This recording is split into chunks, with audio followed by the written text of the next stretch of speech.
The pirate asked one question that changed your life. A hand grabs your wrist. Hard. Are you afraid of drowning? You're 9 years old. If you answer wrong, you may never see your mother again. You don't know that yet. You just know the man asking has a burn scar running down his neck like melted wax, and his grip doesn't loosen. No, you lie. He smiles like he already knew that. 3 days before this moment, your father sailed into a storm that wasn't supposed to hit. He never came back. This morning, someone knocked on your door. It wasn't him. It was a stranger holding your father's boot. Just the boot. Nobody explains why there's only one. Your mother doesn't cry in front of you. She waits until she thinks you're asleep.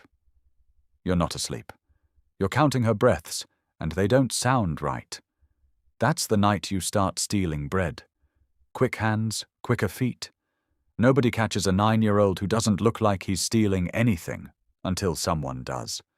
The burn-scarred man is named Crow. Everyone on the docks knows the name, and nobody says it loud. You're fast, Crow says, still holding your wrist. Fast is useful. Fast keeps you alive out there. He points past the harbour wall toward a ship with patched black sails. Dock, before sunrise. Or don't. Your mother's laundry pile isn't getting smaller either way. You watch your mother's chest rise and fall in the dark, uneven, like something inside her is already breaking. You leave 3 stolen coins on the table. You don't say goodbye.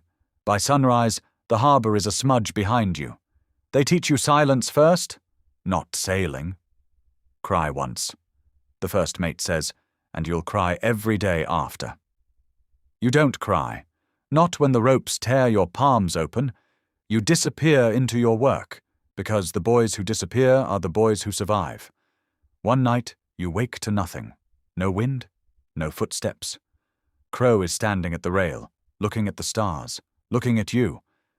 He says nothing. 10 seconds, then he's gone. You don't know why that unsettles you more than anything that's happened so far. The gunner, Bishop, missing 3 fingers, doesn't talk much, catches you loading a cannon wrong. He grabs the powder horn out of your hands. Too much. He pours some back. And you kill yourself. He tips a little in. Too little.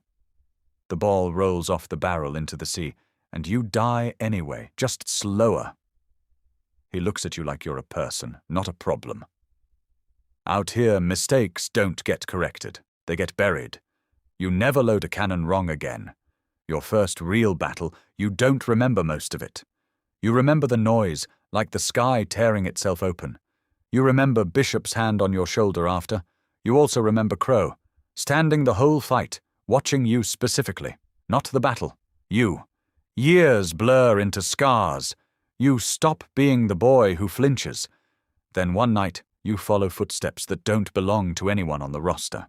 You find Crow in the captain's quarters, going through papers that aren't his. Not what it looks like. Crow says, it's exactly what it looks like. You don't tell the captain. You don't know why. Wait. Maybe you do know why. You just aren't ready to say it out loud yet. Bishop gets sick. Fast. He teaches you the stars in 11 days, like he knows he's out of time. He dies on the 12th. The cannonball slides overboard. The body follows. No one speaks. The sea closes over him like it was never disturbed at all. Crow stands beside you at the rail after. His hand rests on your shoulder, exactly where Bishop's used to. He liked you. Crow says, didn't like many people. Did you? You ask before you can stop yourself. Crow doesn't answer. That question follows you for years. You marry a woman named Mary, who runs a trading post in a cove no chart shows. She knows exactly what you are. She marries you anyway. Your son, Tom, grips your finger the first time you hold him and doesn't let go. For a while, a real while, it feels like the sea is done taking things from you. Mary teaches Tom to swim in the shallows while you watch from the porch. You take fewer voyages. You start building a second room onto the house for a second child that hasn't come yet but might. It's the closest thing to peace you've ever touched. You should have known better. You become captain the night the old one dies, shot in a boarding meant for you. The crew doesn't vote so much as look at you, all at once. Crow is there, watching, always watching. Congratulations, he says. Something in his voice doesn't match the word. Command doesn't feel like power. It feels like an audit that never ends. And then, the ships appear on the horizon. 11 of them. Navy colors. Someone talked. You have seconds, not minutes, to decide. Hold the line so your crew can escape into the reef channels behind you, or run for the longboat and reach Mary and Tom before the second wave lands at the cove. You cannot do both. Your crew, or your family.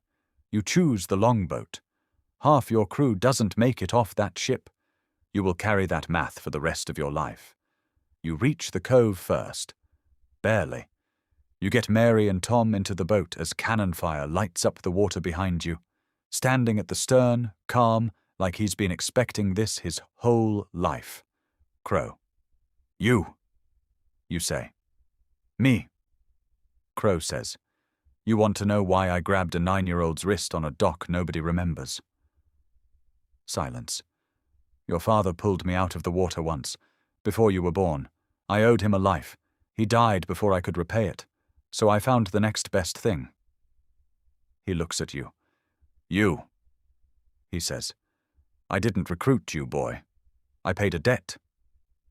He lowers the pistol he's had aimed the whole time. Not at you. At the man behind you, the one who sold your location, still trying to climb into the boat. Crow doesn't hesitate. One shot. The traitor goes into the water and doesn't come back up. Go home, Crow says. Debt's paid. You never see him again. You trade your name for a pardon in a colonial port. They take the gold. They let you walk. Mary is gone within 2 winters. Fever. You weren't there. Tom is 15 when you knock on his door. He looks at you a long moment. Uncle, he says. Not Dad. Because that's what Mary told him to call you, to keep him safe from your name. You don't correct him. You just stand in the doorway saying nothing, because there is nothing that undoes 15 years in one sentence. Some evenings you walk down to whatever harbor is nearest, just to stand there. Tonight, you see him. A boy, maybe 9, working quick fingers into a sailor's coat pocket. A ship with patched black sails is pulling in behind him. A man grabs the boy's wrist. You can't hear the words from here. You don't need to. You already know exactly what he's asking him. Are you afraid of drowning?